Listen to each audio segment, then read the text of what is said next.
Hello everyone, कैसे आप सब। आप सबका अपने चैनल में स्वागत है। आज मैं आपको एक कहानी सुनाने जा रहा हूँ। अगर आपको ये कहानी पसंद आती है तो आप वीडियो को लाइक कीजिएगा, शेयर कीजिएगा और चैनल को सब्सक्राइब कीजिएगा। तो चलिए शुरू करते हैं। सालों पहले राजा नाथ का शासन शिवानगर पर हुआ करता था। राजा की 3 रानियाँ थीं। राजा अपनी तीनों पत्नियों में से सबसे ज़्यादा अपनी पहली पत्नी को पसंद करता था और उसे प्यार करता था, क्योंकि वो बहुत ही सुंदर थी। उसकी सुंदरता के कारण राजा दूसरी और तीसरी पत्नी पर ध्यान नहीं दे पाता था। वह अपनी दूसरी पत्नी को दोस्त मानता था और तीसरी पत्नी पर बिल्कुल भी गौर नहीं करता था।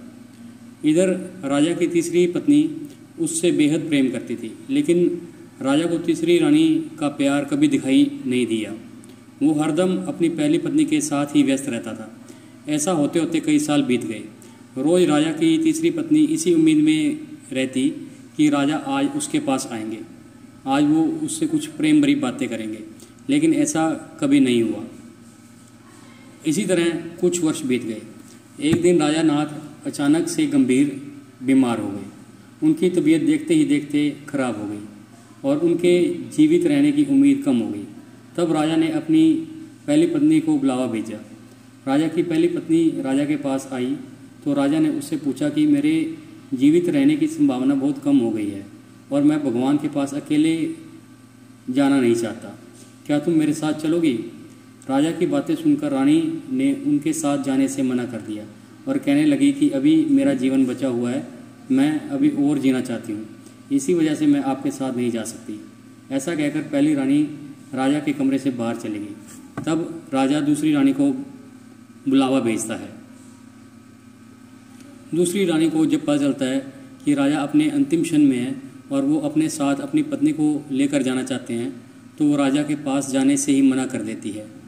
अपनी दोनों प्रिय रानियों से निराश होकर राजा ने सोचा कि मैंने कभी अपनी तीसरी पत्नी को समय ही नहीं दिया और न ही उस पर कभी प्यार जताया, अब मैं उसे कैसे बुला सकता हूँ। राजा ऐसा सोच ही रहे थे, तभी तीसरी रानी बिना बुलाए राजा के पास पहुँच गई। तीसरी रानी को जब राजा की इच्छा का पता चला तो वह सीधा राजा से कहती है, स्वामी मैं आपके साथ चलने के लिए तैयार हूँ। रानी की बात सुनकर राजा को बहुत खुशी हुई। साथ ही उन्हें यह निराशा हुई कि उसने सारी ज़िंदगी उस रानी से ठीक तरह से प्यार नहीं जताया, लेकिन यही मुझसे सबसे ज़्यादा प्रेम करती है।